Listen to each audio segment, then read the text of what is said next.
ప్రభునందు మాకు అత్యంత ప్రియులైన దేవుని ప్రజలందరికీ ఈ ఉదయకాల శుభములు తెలియజేస్తున్నారు. అందరు బాగున్నారా? మీరందరూ బాగున్నారని, మీరందరూ ఎల్లప్పుడూ ప్రభునందు సంతోషించే వారిగా ఉండాలని, మీరందరూ ఎల్లప్పుడూ దేవుని అందు ఆనందించే వారిగా ఉండాలని నా హృదయపూర్వకంగా, నా మనస్పూర్వకంగా కోరుకుంటున్నాను, విశ్వసిస్తున్నాను. జ్యోతిర్మయుడగు దేవుని సంగమా, దేవుని సమాజమా, దేవుని పిల్లలారా, క్రీస్తు స్వరక్తం ఇచ్చి సంపాదించిన సంగమా, ఈ రోజున దేవుని యొక్క దివ్య వాక్యమైన బైబిల్ గ్రంథంలో నుండి దేవునికి వ్యతిరేకులు ఎవరు, దేవునికి అనుకూలురు ఎవరు అనే యొక్క సందేశాన్ని మనం వినబోతున్నాం. ఈ యొక్క కార్యక్రమము ఫేస్బుక్ ద్వారా, యూట్యూబ్ ద్వారా, వాట్సాప్ ద్వారా, ఇన్స్టాగ్రామ్ ద్వారా వింటున్న ప్రేక్షక మహాశైలందరికీ తండ్రి అయిన దేవుని నుండి, ప్రభు అయిన యేసుక్రీస్తు నుండి కృపా సమాధానములు మీకు కలుగునుగాక. ఈ యొక్క కార్యక్రమంలోనికి వెళ్లే ముందు చిన్న ప్రార్థనతో మనము ఈ యొక్క కార్యక్రమాన్ని ముందుకు తీసుకువెళ్దాం. మహాపరిశుద్ధుడైన మా ప్రియ పరలోక తండ్రి, నీ నామమునకు ఎనలేని స్తుతులు స్తోత్రములు చెల్లించున్నాను. తండ్రి, ఏదైతే నా హృదయంలో ఉంచున్నారో మాట్లాడండి. బిడ్డలకు వినిపించుండగా నీ కుమారుడైన క్రీస్తు యొక్క శిలోశాఖను మరుగుపరిచి చెప్పాలనుకున్న ప్రతి ఒక్క మాట సూటిగా నీ బిడ్డలకు అర్థమయ్యేటట్టుగా తండ్రి వారు వినడానికి, తండ్రి ఆ యొక్క హృదయాన్ని తండ్రి ఆలోచించడానికి తండ్రి నీ యొక్క వాక్య జ్ఞానాన్ని అనుగ్రహించమని, వినగలిగే చెవులను గ్రహించే హృదయాన్ని దయచేయమని మా ప్రభుని మీ ప్రియకుమారుడు నజరేయుడైన యేసుక్రీస్తు దివ్యనామమున అడిగి వేడుకొని ప్రార్థిస్తున్నాం మా ప్రియాపరులకు తండ్రి, ఆమేన్. అందరికీ షలోం, అందరికీ వందనాలు. ప్రియమైన దేవుని పిల్లలారా, దేవుని సమాజమా, దేవునికి వ్యతిరేకులు ఎవరు, దేవునికి అనుకూలులు ఎవరు అనే సందేశాన్ని మనం వింటున్నాం. మొదటగా బైబిల్ ఉన్నవారు తెరిచి చెప్పే మాటలు అలా ఉన్నవో లేవో పరిశీలించవలసిందిగా ప్రభు పేరిట మీకు తెలియజేస్తున్నాను. ఆదికాండము 3వ అధ్యాయము 4వ వచనం నుంచి 6వ వచనం వరకు ఉన్న సందర్భాన్ని నేర్చుకుందాం. ఇది పాముకు, సర్పానికి, మరి హవ్వకు సంబంధించిన విషయము. తర్వాత ఈ యొక్క హవ్వ, ఆదాము, పాము, దేవునికి సంబంధించిన విషయాలన్నీ కూడా ఈ యొక్క వచనంలో ఇమిడి ఉన్నాయి. అందుకు సర్పము, మీరు చావనే చావరు, ఏలయనగా వాటిని తినుదినమున మీ కన్నులు తెరవబడతాయి, మీరు దేవతల వలె ఉంటారు అని చెప్పింది సాతాను హవ్వతో. ప్రియమైన దేవుని పిల్లలారా, లోకంలో ఉన్నదంతా కూడా చాలా అందంగా కనపడుతూ ఉంటుంది. ఆ అందమైన ఆ యొక్క ఏదైతే వస్తువు గాని, పదార్థం గాని ఏదైతే అనుభవించిన తర్వాత దాని మీద విరక్తి పుడుతుంది, దాని మీద మనకు ఆసక్తి కోల్పోతాం. అదేవిధంగా చూడడానికి అందంగా, ఆకర్షణీయంగా, ఎంతో రూపంగా, తినడానికి ఎంతో రుచికరంగా, ఆ యొక్క ఆహారానికి మంచిదిగా ఆ ఫలము ఆ యొక్క హవ్వకు మంచిదిగా కనబడ్డది. అప్పుడు ఆ యొక్క సర్పం చెప్పే మాటలకు తలొగ్గి ఆమె అది యొక్క పండును తెంపుకొని పండును తిని, ఆ రమ్యమైన పండు, ఆ అందమైన పండు, అపురూపమైన పండు, ఎంతో చూడడానికి తినాలనిపించే అంత రుచిగా ఉన్న ఆ పండును వాసనకు ఎంతో ఆమె యొక్క ముక్కుకు ఎంతో మంచి వాసనగా, అపురూపంగా, అందంగా, రమ్యమైనదిగా కనబడేసరికి అది తెంపుకొని తినాలనిపించింది. ఆ విధంగా ప్రోత్సహించింది పాము కూడా, ఆ యొక్క సర్పం కూడా. ఆ యొక్క సర్పానికి తలొగ్గి తన యొక్క హృదయానికి ఇష్టమైంది, కంటికి నచ్చింది, ముక్కుకు వాసనకు ఇష్టమైంది కాబట్టి ఆమె ఇక త్వరపడి తెంపుకొని తిని, ఆమె తినడం మాత్రమే కాకుండా తన భర్తకు కూడా తీసుకొని వెళ్ళి ఇచ్చి లోకంలోనికి పాపము ఎంట్రన్స్ చేసిన విధానం బట్టి వారిని మనము శాపగ్రస్తులుగా చూస్తున్నాం. ప్రియమైన దేవుని పిల్లరా, మొదటి ఆదాము, మొదటి హవ్వ మనకు ఆది తల్లిదండ్రులు. వారి ద్వారా భూమి మీదకి పాపము ఎంట్రన్స్ అయింది. ఆ విధంగా వచ్చిన పాపము ఈనాటి వరకు కూడా పాపము లోకంలో ఉన్నది. పాపాన్ని వెంబడించి కొన్ని లక్షల మంది, కొన్ని కోట్ల మంది పాతాళానికి దిగిపోతున్నారు ప్రియమైన దేవుని పిల్లలారా. అదేవిధంగా నిర్గమకాండము 22వ అధ్యాయం 20వ వచనంలో యెహోవాకు కాక వేరొక దేవునికి బలి అర్పించేవాడు శాపగ్రస్తుడు. ప్రియమైన దేవుని పిల్లలారా, దేవుని యొద్దకు రాకుండా, దేవుని మాటల ప్రకారంగా బ్రతకకుండా, దేవునికి ఇష్టలుగా కాకుండా, దేవుడు చెప్పిన ఆజ్ఞల ప్రకారంగా కాకుండా, దేవుడు బ్రతకమని చెప్పిన మాటల ప్రకారంగా కాకుండా, తన ఇష్టానుసారమైన వంకర త్రోవలను ఏర్పరచుకొని సుఖంగా బ్రతకడానికి అనేకమైన చెడ్డదారులు వెతికే ఎవరైనా స్త్రీ గాని పురుషుడు గాని దేవుని నుంచి వేరైన వారే. కయీను అనే ఒక వ్యక్తి హేబేలు అనే ఒక మంచి వ్యక్తిని చంపడం ద్వారా పాపాన్ని కొని తెచ్చుకొని దేశదిమ్మరిగా మారాడు. దేవుని సన్నిధి నుంచి దూరమయ్యాడు కయీను. అదే విధంగా యెహోవాకు కాక వేరొక దేవునికి బలి అర్పించేవాడు శాపగ్రస్తుడు అనేక విషయాన్ని మనకు నిర్గమకాండము 22వ అధ్యాయం 20వ వచనంలో తెలియజేస్తా ఉన్నాడు. అందుకని మనము దేవుని నమ్మాం, దేవుని కుమారుడైన యేసుక్రీస్తు ప్రభువుని నమ్మాం. యేసుక్రీస్తు ద్వారా మనకు నిత్యరాజ్యం ఉన్నదని, మనము స్వతంత్రులుగా మారతామని, దేవుని బిడ్డలుగా మారతామని, క్రీస్తు సహోదరులుగా మారతామని మనం బాప్తిసం తీసుకున్న నాడు పాపములు అన్ని కూడా ఒప్పుకొని బాప్తిసం ద్వారా క్రీస్తులోనికి వచ్చాం, సంఘంలోనికి వచ్చామని వచ్చి కూడా లోక సంబంధంగా బ్రతికే వాళ్ళందరూ కూడా యెహోవాకు కాక వేరొక వ్యక్తికి పూజ చేసినట్టే, వేరొకరికి తలొగ్గినట్టే, లోకానుసారంగా జీవించినట్టే. లోకంలో పాపం ఉన్నది, ఆ పాపాన్ని అంటించుకొని బతికిన వారుగా ఉంటారు అనే విషయాన్ని ఈ యొక్క వాక్య భాగం ద్వారా మిమ్మల్ని హెచ్చరిస్తున్నాను, తెలియజేస్తున్నాను ప్రియమైన దేవుని పిల్లరా. 2వ దినవృత్తాంత గ్రంథంలో 24వ అధ్యాయం 6వ వచనంలో ఉన్న మాటల్ని మనం చదువుకుందాం. దేవుని మందిరాన్ని పాడు చేసి దానిలోని వస్తువులన్నిటినీ బయలునకు ఆరాధించుకున్నటకు ఉపయోగించుకున్నారు. ప్రియమైన దేవుని పిల్లలరా, అతల్య అంటే ఆ యొక్క యెజబేలు అనే యొక్క రాణి అహాజీ యొక్క కుమార్తె. ఎంత పాపపు స్త్రీ అంటే టోటల్ గా విగ్రహారాధికులు, లోకానుసారంగా జీవించే వ్యక్తి. అనేకమైన దేవతల విగ్రహాలు పెట్టుకొని వాటికి పూజారులను ఏర్పాటు చేసి పూజలు చేయించుకుంటూ అనేకమైన యాజకులను ఏర్పాటు చేసుకొని ఆ యాజకుల ద్వారా అనేకమైన గుళ్ళు కట్టించి యెహోవా మందిరమైన ఆ యొక్క సొలొమోను మందిరంలో ఆ విగ్రహారాధన చేయడానికి పురికొల్పిన వ్యక్తి అతల్య. ఆమెను ఆ యొక్క యెహోయాదా చంపిన తర్వాత, ఒక ప్రధాన యాజకుడు చంపిన తర్వాత ఆమె యొక్క కుమారులు కూడా ఆ యొక్క విగ్రహారాధన చేసినట్టుగా మనకు బైబిల్ గ్రంథంలో తెలియజేస్తా ఉన్నది. దేవుని మందిరాన్ని పాడు చేసి దాని వస్తువులన్నింటినీ బయలున కల్పించుకోవటకు ఉపయోగించుకున్నారు. ప్రియమైన దేవుని పిల్లారా, సొలొమోను కట్టించిన దేవాలయం ఏదైతే ఉందో, సొలొమోను క్రీస్తు పూర్వం 950 ఆ ప్రాంతంలో కట్టించిన ఆ యొక్క ఆలయాన్ని యేసు క్రీస్తు ప్రభు వచ్చే వరకు కూడా రెండు ఆలయాలు దాని మీద ఒకసారి కూల్చివేయబడింది, ఒకసారి కట్టబడింది. యేసు క్రీస్తు కాలంలో 2వ దేవాలయం ఉంది.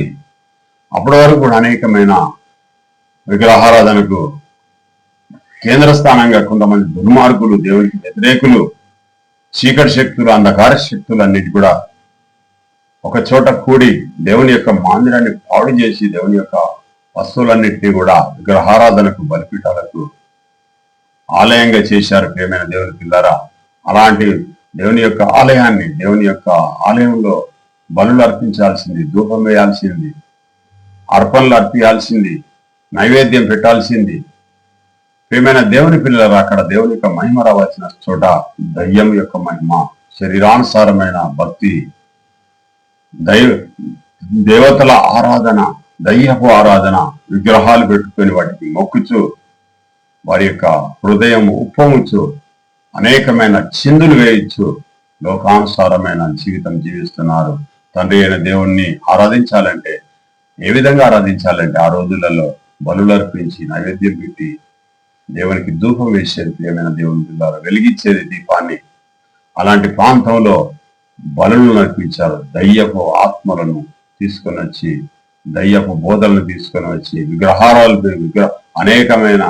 అనేకమైన విగ్రహాలు పెట్టి, ఆ విగ్రహాలకు నీవే మా దేవుడు అని మొక్కి దేవుని యొక్క బిడ్డలందరినీ దూరం చేసి ఆ పవిత్రమైన స్థలాన్ని అపవిత్రమైన స్థలంగా చేసి అనేకమైన దేవుని యొక్క పిల్లలందరినీ చంపించినట్టుగా మనకు బైబిల్ గ్రంథం తెలియజేస్తా ఉన్నది. ఏమైనా దేవుని పిల్లలారా, ఈ రోజుల్లో కూడా దేవుని ప్రక్కకు పెట్టి ఉద్యోగాలని, లేకుంటే వ్యాపారాలని, లేకుంటే ఇంకేదో పిక్నిక్లని, పార్కులని, సినిమాలని, షికార్లని, బట్టలు కొనడానికని వెళ్ళి అనేకమైన దురాలోచనలతోని సుఖభోగాల వైపు వెళుచు దేవునికి మందిరానికి రాక, దేవుని యొక్క వాక్యాన్ని వినక, వారి యొక్క పిల్లల్ని బట్టి, వారి యొక్క అధికారాన్ని బట్టి, వారి హోదాను బట్టి, వారి యొక్క ఖండబలం బట్టి, వారి యొక్క ఉద్యోగాలను బట్టి, వారికి ఉన్న సంపాదన బట్టి, అనేకమైన వాటిని బట్టి అవే విగ్రహాలు పెట్టుకొని మొక్కుతున్నారు. ప్రియమైన దేవుని పిల్లల, దేవుని పక్కకు పెట్టి వారికి శాపం అని బైబిల్ గ్రంథం తెలియజేస్తా ఉన్నది. 2వ దినవృత్తాంత గ్రంథంలో 28వ అధ్యాయం 24వ వచనంలో అహజు దేవుని మందిరపు ఉపకరణములను సమకూర్చి వాటిని తెగగొట్టించి యెహోవా మందిరపు తలుపులకు మూసివేయించి యెరూషలేమునంతటా బలిపీఠములు కట్టించారు. దుర్మార్గుడైన అహజు అనే యొక్క రాజు దేవుని యొక్క మందిరంలోని ఆ యొక్క పాత్రలను, ఉపకరణములన్నింటినీ తీసివేసి వాటన్నిటిని చితగొట్టించి, బంగారం గాని, వెండి గాని, రాయి గాని అన్నిటిని చితగొట్టించి యెహోవా మందిరపు తలుపులను కూడా మోయించేశాడు. వాడు దుర్మార్గుడు. మోయించి వేసి యెరూషలేము అంతటా కూడా బలిపీఠాలు కట్టి దేవతారాధనలు, అనేకమైన కోట్ల విగ్రహాలను తెచ్చి మొత్తం విగ్రహాలతో యెరూషలేము అంతా నింపించి ఆ యొక్క యెరూషలేము యొక్క పట్టణం అంతా దేవుని యొక్క పట్టణమైన సొలొమోను కట్టించిన ఆ యొక్క మందిరం ఏదైతే ఉందో అదంతా కూడా మూంచి వేసి ఆ యొక్క యెరూషలేము ఈనాడున్న ఇశ్రాయేల్ దేశం అంతా కూడా విగ్రహాలను పెట్టి పూజించడానికి వాడు పెద్ద తోడ్పాటు అందించాడు. వాడు కూడా మొక్కాడు. ఆకాశంలో ఉన్న విగ్రహాలకు, ఆకాశంలో ఉన్న గ్రహాలకు, సూర్యచంద్ర నక్షత్రాలకు, ఈ భూమి మీద ఉన్న చెరువుకు, నదులకు, సముద్రాలకు, సూర్యునికి, చంద్రునికి, ఇక్కడున్న చెట్లకు, పుట్టలకు కూడా నమస్కారం చేసేవాడు. దేవునికి వ్యతిరేకంగా వాడు విగ్రహారాధన చేయడం వలన శాపం వానికి కూడా వచ్చింది. ప్రియమైన దేవుని పిల్లలారా, ఎంత దేవుడు తన ప్రజలుగా ఏర్పాటు చేసుకున్నాడు. అన్య జనాంగంలో నుంచి దేవుడు ఒక అబ్రహాం ద్వారా తన యొక్క రాజ్యాన్ని ఏర్పాటు చేశాడు ఈ భూమి మీద. ఈ భూమి మీద ఉన్న ప్రతి మనిషి కూడా ఆదాం ద్వారా వచ్చిన వారే. కానీ దేవుడు లోకములో ఉన్న ప్రజలంతా కూడా దేవునికి కాదని లోకానుసారంగా విగ్రహారాధనకు లోను కావడం ద్వారా, విగ్రహారాధన చేయడం ద్వారా అనేకమైన ఆ యొక్క పంచభూతాలను దేవతలుగా చేసుకొని ఆరాధించే ఆ యొక్క సమయంలో నీతిమంతుడు ఒక్కడు కూడా లేడు కనుక ఆ యొక్క అబ్రహామును దేవుడు తనకు ఏర్పరచుకొని, తనకు కనపరుచుకొని అబ్రహాం ద్వారా ఆ యొక్క ఇజ్రాయేల్ గోత్రాలను, 12 గోత్రాలను దేవుడు ఏర్పాటు చేసుకొని తన సొంత జనాంగంగా ఏర్పాటు చేసుకున్నాడు. ప్రియమైన దేవుని పిల్లారా, తన సొంత జనాంగంగా ఏర్పాటు చేసుకున్న అనేకమైన కోట్ల మందిలో, అనేకమైన జాతులలో ఒక జాతిని, హెబ్రీ జాతిని దేవుడు ఏర్పాటు చేసుకొని ఆ హెబ్రీయుడైన ఆ యొక్క అబ్రహాం నుంచి ఇస్సాకు నుంచి యాకోబుకు 12 మంది కొడుకులను 12 గోత్రాలుగా దేవుడు ఏర్పాటు చేసి ఇది నా సొంత జనాంగము, నేను ఏర్పాటు చేసుకున్న జనాంగము, నేను పేరు పిలిచిన జనాంగము, ఇది నా యొక్క కనుసమ్మలైన ఉండాలి, నన్నే ఆరాధించాలని దేవుడు తన యొక్క సొంత రాజ్యంగా, సొంత ఆధిపత్యం కలిగిన తన యొక్క ప్రజలుగా ఏర్పాటు చేసుకున్నాడు. ప్రియమైన దేవుని పిల్లరా, ఆ యొక్క ఇజ్రాయేలీలను. మరి మిగతా వాళ్ళందరూ కూడా దేవుని పిల్లలు కాదా అంటే అందరూ దేవుని పిల్లలే. కానీ వారందరూ లోకానుసారంగా జీవించి అనేకమైన దేవతలను ఏర్పాటు చేసుకొని దేవుని దూరపరిచి, దేవుడు ఎవరో తెలియక ఇష్టమైన ఆరాధన చేసే సమయంలో దేవుడు ప్రత్యేకంగా అబ్రహాం ఏర్పాటు చేసుకొని ఆయన ద్వారా అనేక మంది ప్రవక్తలను పుట్టించుకుంటూ వారి ద్వారా మాట్లాడుకుంటూ తన సొంత జనాంగంగా ఇజ్రాయేల్ని ఏర్పాటు చేసుకున్నారు. దేవుని పిల్లారా, ఈనాడు కొంతమంది, మన భారతదేశంలో కొంతమంది ఈ యొక్క మత భ్రష్టులు మతాన్ని అంటిపెట్టుకొని క్రైస్తవం మీద బురద చల్లుతున్న కొంతమంది దుర్మార్గపు మత ఛాందసవాదులు యేసుక్రీస్తు ప్రభువును యెహోవాను తన భక్తులైన క్రైస్తవులందరినీ కూడా అనేక విధాలుగా హేళన చేస్తూ అవమానపరుస్తూ దూషిస్తూ అనేక విధాలుగా శత్రువులుగా మారారు. ప్రియమైన దేవుని పిల్లలు, అలాంటి వారికి శ్రమ ఎప్పుడు కూడా వారి గురించి ఎక్కడ బైబిల్ గ్రంథంలో ఈ యొక్క ఇండియాలో ఉన్న ఈ యొక్క అన్య మతాలు అవలంబించే ఈ యొక్క క్రైస్తవులు కాక మిగతా ఎన్ని మతాలు ఉన్నాయో ఆ మతాల గురించి ఎక్కడ కూడా బైబిల్ గ్రంథంలో వాళ్ళని దూషించినట్టుగా అవమానించినట్టుగా ఎక్కడ లేదు. ప్రియమైన దేవుని పిల్లల వారికి కల్పించుకొని అనవసరంగా రాద్ధాంతం చేస్తున్నారు. అనేకమైన క్రైస్తవుల మీద దాడులు చేస్తున్నారు తప్ప ఇది నిజమైన గ్రంథం కాదని బైబిల్ మీద అనేకమైన ఆరోపణలు చేస్తున్నారు.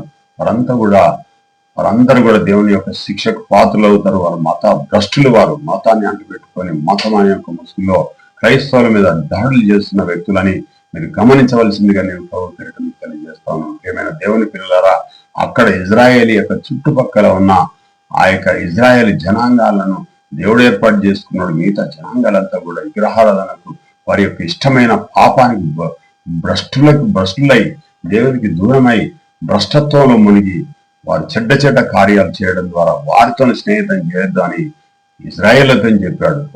ఇజ్రాయెల్ దేశంలో ఎవరైతే అలాంటి విగ్రహారాధకులు ఎవరైతే ఉన్నారో, దేవుణ్ణి కాదని ఎవరైతే విగ్రహారాధన చేస్తున్నారో వారి యొక్క విగ్రహాలు పగలగొట్టమని, వారిని దూరపరచమని, వారితో స్నేహితం చేయొద్దని ఖండిగా ఇజ్రాయేళ్లకు దేవుడు చెప్పాడు. వారి చుట్టుపక్కల ఉన్న జనాలను వారి దేశంలో రానియకుండా దేవుణ్ణి ఆరాధించాలి.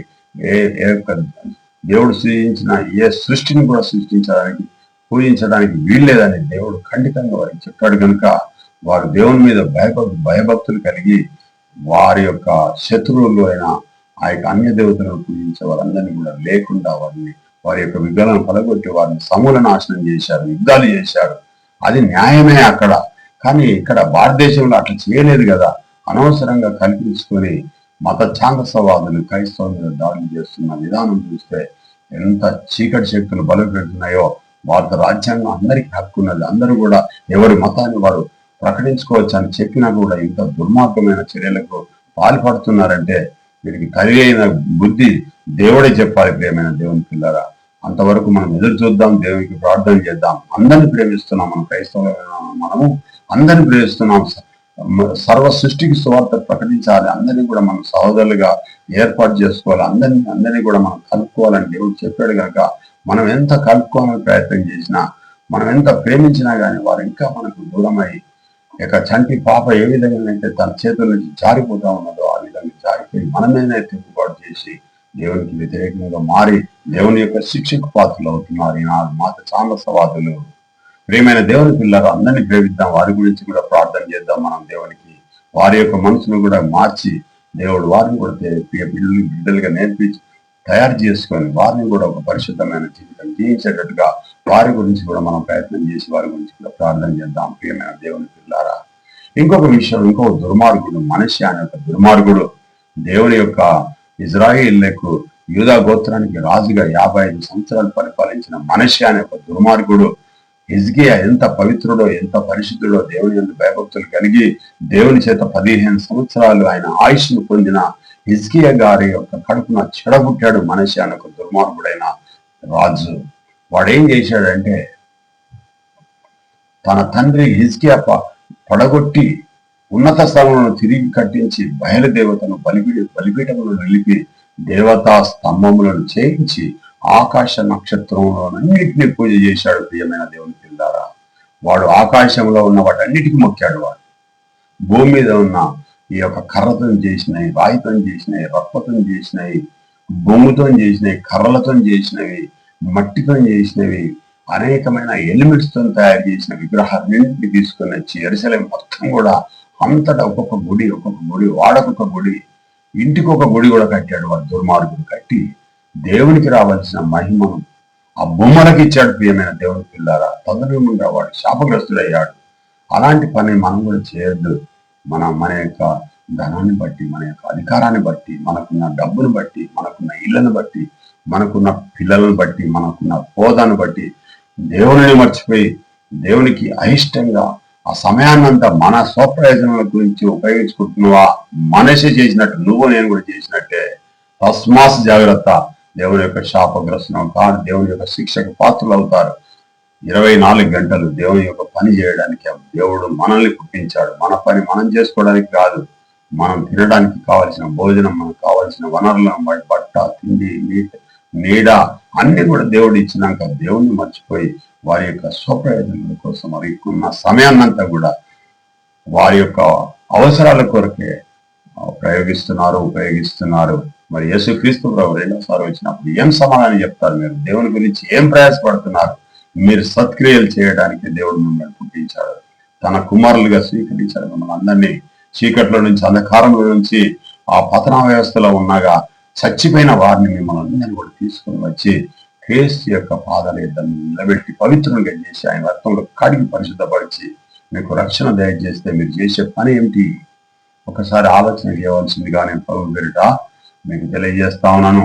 ఇప్పటి వరకు దేవునికి వ్యతిరేకుల గురించి మాట్లాడుతున్నాం, ఇప్పుడు అనుకూల గురించి మాట్లాడదాం. ప్రియమైన దేవుని పిల్లారా, దేవునికి అనుకూలులు ఎవరెవరు ఉన్నారు అనే సబ్జెక్టు గురించి కూడా మాట్లాడుతున్నాం. ఇక్కడ నిర్గమకాండం 1వ అధ్యాయం 21వ వచనంలో ఫరో ఆ యొక్క ఐగుప్తు దేశంలో ఉన్న దాదాపు 20 లక్షల జనాంగం హెబ్రీలుగా ఉన్నారు. మిగతా వాళ్ళందరూ కూడా ఫరో ఐగుప్తు దేశంలో ఉన్న ప్రజలంతా వారంతా విగ్రహారాధికులు. ఆ విగ్రహారాధికుల ఆ యొక్క దేశంలో హెబ్రీలు దాదాపు 20 లక్షల మంది జనాంగం ఉన్నారు. ప్రియమైన దేవుని పిల్లారా, ఆ యొక్క ఐగుప్తీయులందరూ కూడా ఆ యొక్క ఇజ్రాయేలులను బానిసలుగా చేసుకొని వారు చాలా అవమానపరుస్తూ మన భారతదేశంలో ఏ విధంగానైతే మాదిగా మాల ఈ యొక్క చిన్న చిన్న జాతులను ఏ విధంగానైతే వాళ్ళు విద్రోహ శక్తులుగా, అంటరాని వారిగా, అస్పృశ్యులుగా ఊరు అవతల ఉండి మూతికి మూత ముట్టికి చీపురు కట్టుకొని మీరు అవతలనే ఉండాలి, మమ్మల్ని ముట్టుకోవద్దు, మీరు గుళ్ళలకు రావద్దు, మీరు చదువుకోవద్దు అని ఏ విధంగానైతే మత ఛాందసవాదులు ఏ విధంగానైతే ఆ యొక్క మన యొక్క బడుగు బలహీనమైన వర్గాల మీద ఏ విధంగా దాడులు చేసేదో ఆనాడు ఆ యొక్క ఐగుప్తు దేశంలో ఉన్న ఫరో సైన్యం, ఐగుప్తు దేశ ప్రజలందరూ కూడా ఆ హెబ్రీలను అంత ఘోరంగా, అంత నీచంగా, అంత అవమానకరంగా చూసేసరికి వారి యొక్క ఏడుపులు, వారి యొక్క మూలుగు దేవునికి అంటింది. ప్రియమైన దేవునికి కదా, వాడు ఏడిన ఏడుపు, వారు పడుచున్న బాధ, వారిని ఎంత హింస పెట్టారో ఐగుప్తీయులు, వారు ఏడుస్తా ఉంటే వారి యొక్క మూలుగు దేవునికి వినపడింది. ప్రియమైన దేవుని పిల్లల, దేవుడు న్యాయవంతుడు. ఎవరైతే దీనస్థితిలో ఉన్నారో, ఎవరైతే త్రోసివేయబడుతున్నారో, ఎవరైతే హేళనకు గురవుతున్నారో, ఎవరైతే దోపిడికి గురవుతున్నారో దేవుడు వారి పక్షంగా నిలబడతాడు. అప్పుడు హెబ్రీలు, తన ప్రజలైన హెబ్రీలు బాధపడుతూ ఉంటే దేవుడు చూడలేక ఐగుప్తు యొక్క దేశం మీదకి, ఐగుప్తు యొక్క చక్రవర్తి అయిన ఫరో మీదకి దేవుని యొక్క తీర్పును రప్పించి వాడి దగ్గర నుంచి ఆ యొక్క ఐగుప్తు దేశంలో నుంచి ఇజ్రాయేలును విడిపించి కనాన్ దేశంలో తీసుకొని వచ్చి పాలు తేనెలు ప్రవహించే దేశంలోనికి వారిని నిలదొక్కుకునేటట్టుగా వారిని స్థిరపరిచాడు. ప్రియమైన దేవుని పిల్లారా, ఆ యొక్క ఐగుప్తు యొక్క బానిసత్వంలో హెబ్రీయులు పడిన బాధ ఇంత అంత కాదు. ఆ యొక్క ఐగుప్తు దేశంలో ఉన్న అనేకమైన గొప్ప గొప్ప కార్యాలయాన్ని కట్టించుకున్నాడు వాడు. వీళ్ళకు డబ్బులు తప్పించి వీళ్ళకి తిండి పెట్టక ఎముకలు తేలేటట్టుగా, మాంసం అంతా బయటికి వికారంగా కనపడేటట్టుగా తిండి లేదు, ఒక పూట తిని మూడు పూటలు పని చేయాలి. అలాంటి పరిస్థితులలో వారి యొక్క వేదన, వారి యొక్క బాధ, వారి యొక్క కన్నీరు, వారి యొక్క దుఃఖం దేవునికి చేరినందున వారికి ఆ యొక్క ఐగుప్తులకు తీర్పు తీర్చి వారి నుంచి విడిపించి కనాన్ దేశానికి నడిపించాడు. కానీ ఐగుప్తు దేశంలో ఉన్నప్పుడు ప్రియమైన దేవుని పిల్లారా, ఆ యొక్క కొంతమంది ఇద్దరు మంత్రస్థానులు ఉన్నారు. అక్కడ 2 మంత్రస్థానులు. వారు ఏమని అంటే ఐగుప్తు దేశం ఫరో ఏమైందంటే వీరు చాలా మంది పిల్లలు అవుతున్నారని ఆ యొక్క పిల్లల్ని చంపేయమని, మగ పిల్లలందరినీ చంపేయమన్నప్పుడు ఆ మంత్రసానులు మగ పిల్లలందరినీ కూడా చంపేయకుండా కాపాడినారు ఆ మంత్రసానులు. కాబట్టి ఆ మంత్రసానుల యొక్క కుటుంబాలను దేవుడు దీవించాడు. ప్రియమైన దేవుని పిల్లలు, దేవునికి మేలు చేశారు వాళ్ళు, ఇజ్రాయేళ్లకు మేలు చేశారు. అందుకని దేవునికి అనుకూలంగా వాళ్ళు వారి యొక్క 2 పేర్లు వారి గురించి బైబిల్ గ్రంథంలో రాసి ఉన్నది. నిర్గమకాండంలో. ప్రియమైన దేవుని పిల్లారా, దేవుడు ఎవరికైతే మేలు చేస్తారు, ఎవరైతే దేవునికి మేలు చేస్తారో దేవుడు వారికి మేలు చేస్తాడు. ప్రియమైన దేవుని పిల్లారా, మనం దేవుని పని చేస్తే దేవుడు మన పని చేస్తాడు. ఆ విషయాన్ని గుర్తించుకోవాల్సిందిగా ప్రభు పేరిట మీకు తెలియజేస్తున్నాను. ఎజ్రా గ్రంథం 1వ అధ్యాయం 4వ వచనంలో మందిరాన్ని కట్టించి దానిలోని వస్తువులన్నింటినీ సిద్ధపరచడానికి సేవకి బంగారు వెండి వస్తువులను సహాయం చేయాలని ప్రకటించాడు. ఎజ్రా అనే ఒక వ్యక్తి నెబుకద్నెజరు కూలగొట్టాడు కదా ఆలయాన్ని. కూలగొట్టిన తర్వాత 70 సంవత్సరాలు దేవుడు నెబుకద్నెజరుకు దాసులుగా ఇజ్రాయేలును పంపించినప్పుడు వాళ్ళు తిరిగి వచ్చినప్పుడు ఎజ్రా రెండవసారి ఆలయాన్ని కట్టించాడు.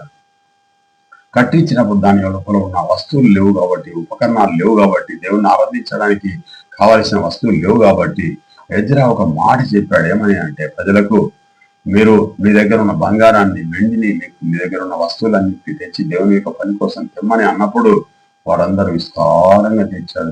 దేవుని పిల్లలు 2వ అధ్యాయం 68వ వచనము ఎజ్రా గ్రంథంలో ఈ విషయం ఉంటుంది. అనేక విధాలుగా కానుకలు తెచ్చారు, దేవునికి సమర్పించారు. ఈనాడు కూడా చాలా మంది దేవుని సేవ చేస్తున్నప్పుడు దేవునికి సహకరించే వాళ్ళు చాలా తక్కువగా ఉన్నారు. ప్రియమైన దేవుని పిల్లరా, నేను దాదాపుగా ఫుల్ టైం వర్క్ గా నేను దేవుని సేవ చేస్తున్నాను. నేను ఇప్పటికి నాకు సహకరించే వాళ్ళు ఎవరు లేరు ఈ భూమి మీద. ఇప్పటి వరకు నేను ఎంతో సేవ చేస్తున్నాను. 2000 వాక్యాలు నోటుతో చెప్పగలను. దేవుని యొక్క వాక్యాన్ని రోజుకు 6 గంటలు, దాదాపు 7 గంటల వాక్యం నేను పరిశీలన చేస్తున్నాను. అయినా నాకు సహకరించే వాళ్ళు ఇప్పుడు ఎవరు లేరు. దేవుని యొక్క వాక్యాన్ని ప్రకటించడానికి నడుము కట్టి నేను ముందరగలిగితే నన్ను ఎంతో ముందే వాళ్ళే ఉన్నారు. నాకు సహకరించే వాళ్ళు ఎవరు లేరు. ఇప్పటి వరకు నేను అనేకమైన ప్రాంతాలకు వెళ్ళి సువార్తను ప్రకటిస్తున్నాను. నాతోనే ఉన్నవారు కూడా సువార్త ప్రకటిస్తున్నారు, కానీ ఎవరికి ఏమి సహాయం లేదు. ప్రియమైన దేవుని పిల్లరా, ఒక్కొక్క నాడు డొక్కలు ఎండిపోయి తిండి లేక నీళ్ళు లేక చాలా బాధపడుతున్నాం. అయినా కానీ ఎవరిని రూపాయి అడగట్లేదు, ఎవరు కూడా మనకు సహాయం కూడా చేయట్లేదు. ప్రియమైన దేవుని పిల్లరా, దేవుని బిడ్డలకు సహాయం చేస్తే నా పేరిట వచ్చి వానికి ఈనాడు చన్నీళ్ళు ఇచ్చిన మీ దగ్గర రుణం పరలోకంలో మీకు రుణం ఉంటుందని దేవుడు సెలవిచ్చినా కానీ ఆ మాటలని మర్చిపోయి దేవుని పిల్లల్ని దూరపరిచి వాళ్ళను ఆకలి కొనేటట్టుగా చేస్తున్నారు. తన పిల్లలు ఎవరికైతే ఇస్తాడో ఖచ్చితంగా రుణం ఇస్తాడని బైబిల్ గ్రంథంలో తెలియజేస్తా ఉన్నాడు. ఆనాడు ఎజ్రా ప్రకటన చేశాడు, దేవుని యొక్క ఆలయంలో వస్తువులు లేవు, దేవుని యొక్క ఆలయంలో ఆహారం లేదు కనుక మీ దగ్గర మీకు తోచినట్టు తిండి అనేసరికి 2వ అధ్యాయం 68వ వచనం ఎజ్రా గ్రంథంలో చెప్పిన మాట ప్రకారంగా అనేక విధాలుగా కానుకలు తీర్చారు. ఏమైనా దేవుని పిల్లారా, వారు తెచ్చిన ఆ యొక్క కానుకల ద్వారా వెండి, బంగారము, ఆ యొక్క వారికి రాగి, ఇనుము ఇత్తడి అన్ని తెచ్చేసరికి వారి దగ్గర ఉన్న ద్రవ్యం, వారి దగ్గర ఉన్న నూనె, ధూప ద్రవ్యాలన్నీ కూడా తెచ్చేసరికి ఆలయం నిండుగా వచ్చేసి ఏది కొరత లేకుండా దేవుని యొక్క పని ఎజ్రా కాలంలో ఎంతో బ్రహ్మాండంగా దేవునికి స్తుతి యాగం జరిగింది. ప్రియమైన దేవుని పిల్లారా, ఎంత గొప్ప వ్యక్తి ఎజ్రా గారు, ఒకసారి ఆలోచన చేయాల్సిందిగా మీకు తెలియజేస్తా ఉన్నాను. 3వ అధ్యాయం 2వ వచనంలో బలిపీఠములు కట్టి యెహోవాకు బలులు అర్పించారు. ప్రియమైన దేవుని పిల్లారా, ఆనాడు బలులు అంటే ఈనాడు ప్రార్థన మన యొక్క భారతదేశం యొక్క అభ్యున్నత కోసం, భారతదేశం యొక్క సార్వభౌమాధికారం బాగుండాలని, భారతదేశం అంతా కూడా స్వేచ్ఛ స్వతంత్రాలతో ఉండాలని, భారతదేశం మొత్తం కూడా ఎంతో అభివృద్ధి బాటలోకి వెళ్ళి విరాజిల్లాలని మనం ప్రయత్నం చేస్తున్నాం. మనం చేస్తున్న ప్రార్థనలు, మనం చేస్తున్న సేవ ఎంతో గొప్పది. నిన్ను వాళ్ళని పొరుగు వారిని ప్రేమించాలని యేసుక్రీస్తు ప్రభు చెప్పాడు కనుక మనం ఆ రకంగా వెళ్ళి ఒక మాట అన్నా కూడా మనం మాటలు పడుతున్నాం, చెంప మీద కొడుతున్నాం, మనం పడుతున్నాం, మన మీద దాడులు పడుతున్నాం. అన్ని దేవుడే చూసుకుంటాడు. దేవునికి మనం సమర్పించుకుంటున్నాం. అయినా తిరుగుబాటుదారులు, కొంతమంది సంఘ విద్రోహ శక్తులు, కొంతమంది మూకుమ్మడి దాడులు చేస్తా ఉన్నారు. ప్రియమైన దేవుని పిల్లలు, అలాంటి దాడులకు రెచ్చగొట్టే వారిని కూడా మనము ప్రేమించి వారి ప్రార్థన చేద్దాం. అవసరం అనుకుంటే వారి మీద కఠినమైన చర్యలు తీసుకోవాలని మనం గవర్నమెంట్కి తెలియజేద్దాం. గవర్నమెంట్ వారి యొక్క శిక్షణ ప్రకారంగా వారికి ప్రతిఫలం ఇస్తారు. కనుక మనం చేసుకోవద్దు, ఎవరి మీద ఎవరు దాడి చేయొద్దు. అదంతా కూడా దేవునికే సమర్పించుకుందాం. మన గవర్నమెంట్ ఉన్నది, మనకు రాజ్యాంగం ఉన్నది. మనకు 25-27 రాజ్యాంగంలో ఆర్టికల్స్ మనందరికీ కూడా అన్ని మతాలకు సమానంగా ఉన్నాయి కాబట్టి మన సేవ మనం చేసుకుందాం. ఇతరుల గురించి ప్రయాసపడతాం, వారిని ప్రేమిద్దాం, వారందరినీ కూడా రక్షణ మార్గం చేద్దాం, దేవుని పిల్లలకి చేద్దాం. ప్రియమైన దేవుని పిల్లలారా, బలిపీఠములు కట్టి యెహోవాకు బలులు అర్పించారు. 3వ అధ్యాయం 2వ వచనంలో ఎజ్రా గారు చెప్తున్న మాట. ప్రియమైన దేవుని పిల్లరా, ఎజ్రా గ్రంథం 6వ అధ్యాయం 14వ వచనంలో కోరెషు, దర్యావేషు, అర్తహస్త అనేక రాజుల కాలంలో వారి యొక్క ఆజ్ఞ చొప్పున దేవాలయపు పని పూర్తి చేశారు. ప్రియమైన దేవుని పిల్లలారా, నెబుకద్నెజర్ అనే యొక్క ప్రపంచ చక్రవర్తి బంగారు దేవాలయమైన సొలొమోను యొక్క దేవాలయం 7 సంవత్సరాల కాలంలో కట్టిన ఆలయాన్ని పడగొట్టించేసి దాని లోపల ఉపకరణాలను పట్టుకుని పోతే 70 సంవత్సరాల తర్వాత ఎద్రా వస్తువులన్నింటినీ పట్టుకొని వచ్చి అక్కడ ఆలయాన్ని కట్టించాడు. ఎవరి సహాయంతో అని మనం ఆలోచన చేసినట్టయితే ప్రపంచాన్ని ఏలిన గొప్ప చక్రవర్తి కొరేషు, చుట్టుపక్కల ప్రాంతాలన్నింటినీ కూడా పరిపాలించిన దర్యావేషు, అర్థహస్త ప్రపంచ దేశాలను పరిపాలించిన అర్థహస్త, వీరందరూ కూడా దేవుని యొక్క ఆలయమైన సొలొమోను మందిరానికి ప్రపంచంలో ఉన్న ఎన్ని దేశాలైతే వారి యొక్క కనుసరణలో నడుతున్నాయో, వారి ఆధిపత్యంలో ఉన్నాయో వారందరికీ కూడా ఒక ఆజ్ఞ ఇచ్చారు.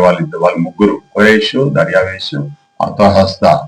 ఇక దేవుడి పరలోకంలో ఉన్న దేవుడైన యెహోవా యొక్క దేవుని యొక్క ఆలయాన్ని కట్టడానికి ఎజ్రా గారు ఏం అడిగితే ఏ దేశపోడైనా ఇవ్వాలి, లేకుంటే వారికి కఠినమైన శిక్ష వేస్తానని ముగ్గురు రాజులు చెప్పడం ద్వారా అనేకమైన సంపాదనలు తెచ్చి ఆ యొక్క దేవుని యొక్క ఆలయాన్ని కట్టి అక్కడ పరిచర్య చేసి అక్కడ బలులు అర్పించారు వారు.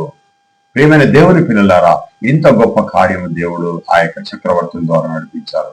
ఇప్పుడు కూడా మన భారతదేశంలో మనకు శత్రువులుగా ఎవరైతే ఉన్నారో, ఏ మతస్థులైతే ఎవరైతే ఏ యొక్క పార్టీలు ఉన్నాయో, ఏ వ్యక్తులైతే ఉన్నారో, ఏ సమూహాలు ఉన్నాయో, ఏ సంఘాలైతే ఉన్నాయో, ఎవరైతే తిరుగుబాటు చేస్తున్నారో వారందరినీ కూడా వారి యొక్క మనసులను, వారి యొక్క హృదయాలను మార్చాలని మనం ప్రార్థన చేద్దాం.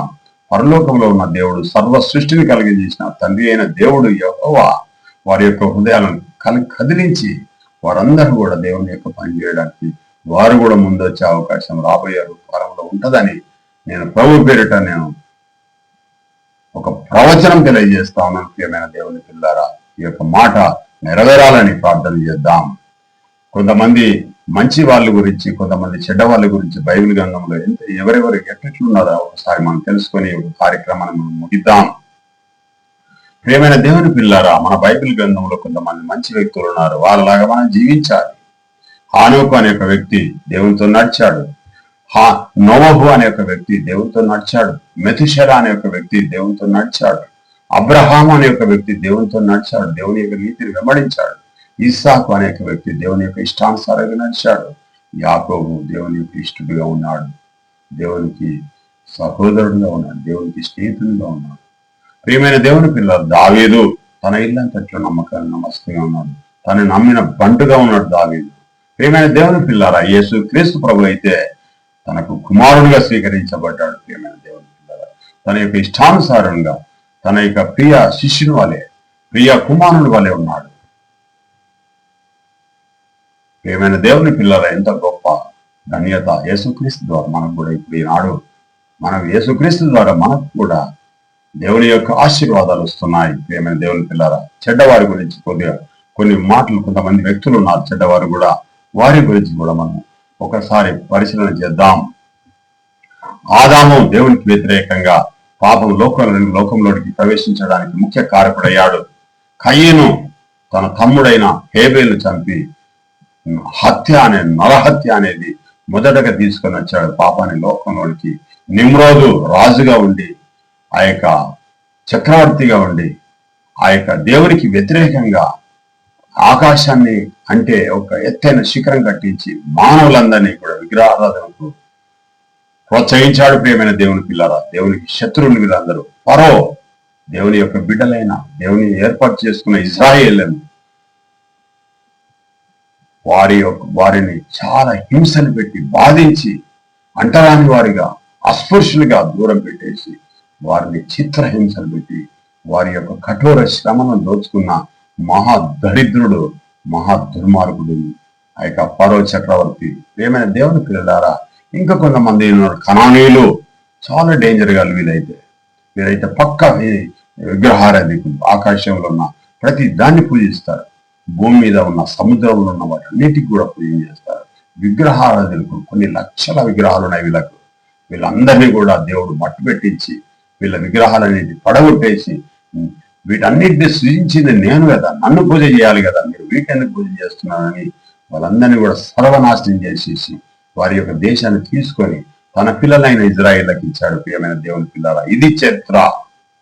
ఇంకో విషయం, ఇంకొకడు ఉన్నాడు, ఏ రోజు రాజు అనేటోడు ఒక దుర్మార్గుడు, యెరోబాము అనేడు ఒక దుర్మార్గుడు, నెబుకద్నెజరు అనే ఒక దుర్మార్గుడు, మనష్య అనేటోడు, సౌలు అనే ఒక మొదటి రాజు, వీళ్ళందరూ కూడా దేవునికి వ్యతిరేకంగా నడిచిన వారే. ఇస్కరియోతు యూద అయితే యేసు క్రీస్తు ప్రభువును 30 వెండి నాణాలకు అమ్మి భ్రష్టుడై చెట్టు దగ్గరికి పోయి తన ఒక తాడును వెతుకులాడుకొని ఆ యొక్క చెట్టుకు తగిలేసుకొని ఉడేసుకున్నాడు. ప్రియమైన దేవుని పిల్లరా, దేవునికి వ్యతిరేకంగా ఎవడైతే దేవుని పిల్లలను నష్టం చేస్తాడో వాడికి యూదా పట్టిన గతే వాడికి పట్టింది. వాడు ఉరేసుకొని సావాలి, లేకుంటే వాడికి రోగం వచ్చేది చచ్చిపోతాడు, కానీ వాడు ఎట్టి పరిస్థితులలో వానికి మేలు జరగదు. దేవునికి అనుకూలంగా, దేవుని ఇష్టానుసారంగా, దేవుడు చెప్పిన మాటల ప్రకారంగా, దేవుని యొక్క ఆజ్ఞల ప్రకారంగా, దేవుని యొక్క ఇష్టడుగా, దేవునికి ప్రియుడిగా, ఈ లోకంలో ఒకే వ్యక్తిగా పరిశుద్ధుడిగా జీవించిన యేసుక్రీస్తు ప్రభువును మార్గదర్శిగా, ఆయన చూపిన మార్గంలో ఎవడైతే జీవిస్తాడో వాడే దేవుని కుమారుడుగా స్వీకరించడానికి, దేవుని కుమారుడుగా ఉండడానికి అర్హత ఉంటది. వాడు చనిపోయినా గాని వాడు లేపబడతాడు క్రీస్తు వచ్చినప్పుడు. రెండవ రాకడ గురించి క్రైస్తవులంతా ఎదురు చూడాలని తన బ్రతికినంత కాలంలో క్రీస్తుని వెంబడించి పరిశుద్ధులుగా, పవిత్రులుగా ఉండి దేవుని యొక్క రాజ్యం గురించి ఎదురు చూసే బిడ్డలుగా, రెండవ రాకడ గురించి ఎదురు చూసే బిడ్డలుగా అనేక మంది ప్రపంచంలో ఉన్న మానవులందరూ రక్షణ పొందాల్సిందిగా, ప్రార్థన చేయవలసిందిగా కోరుతూ ఈ కొద్ది మాటలు నేను ముగిస్తున్నాను. ఈ మాటలని కూడా దేవుడు దీర్చిగాక. చిన్న ప్రార్థనతో ఈ కార్యక్రమాన్ని మనం ముగించుకున్నాం. మహాపరిశుద్ధుడు అయిన మా ప్రియ పరలోక తండ్రి, నీ నామమునకు లేని స్తుతులు స్తోత్రములు చెల్లించున్నాను నాయన. నేను చెప్పాల్సిన ప్రతి ఒక్క మాటని పిల్లలు నేర్పించాను తండ్రి. వారి యొక్క మాటలన్నీ కూడా విన్నారు కనుక వారి యొక్క హృదయంలో తండ్రి ఉంచుకొని వాటి ప్రకారంగా జీవించి నీ కృపను పొందేలాగా తండ్రి, నీ కుమారుడైన యేసుక్రీస్తు ప్రభు రెండో రాకడ గురించి ఎదురు చూసే బిడ్డలుగా, ఈ లోకంలో సత్యాన్ని వెంబడించే బిడ్డలుగా, క్రీస్తు మార్గం నడిచే బిడ్డలుగా తండ్రి, వారికి మంచి తండ్రి ధైర్యాన్ని, ఓర్పును, సహనాన్ని, ఓర్పును సమస్తాన్ని దయచేసి తండ్రి రాబోయే కాలానికి మంచి పునాది చేసుకుందాం సాయం చేయండి. మా ప్రభువును మీ ప్రియ కుమారుడు నజరేయుడైన యేసుక్రీస్తు దివ్యనామమున అడిగి వేడుకొని ప్రార్థిస్తున్నాం మా ప్రియాపరులకు తండ్రి, ఆమేన్. తండ్రి అయిన దేవుని యొక్క ప్రేమయు, కుమారుడైన యేసుక్రీస్తు కృపై, పరిశుద్ధాత్మ యొక్క అన్యోన్య సహవాసం నీ పిల్లలందరి మీదను, నా మీదను, నా కుటుంబం మీద, సమస్త పరిశుద్ధులందరి మీదను ఉడుగాక. ఆమేన్.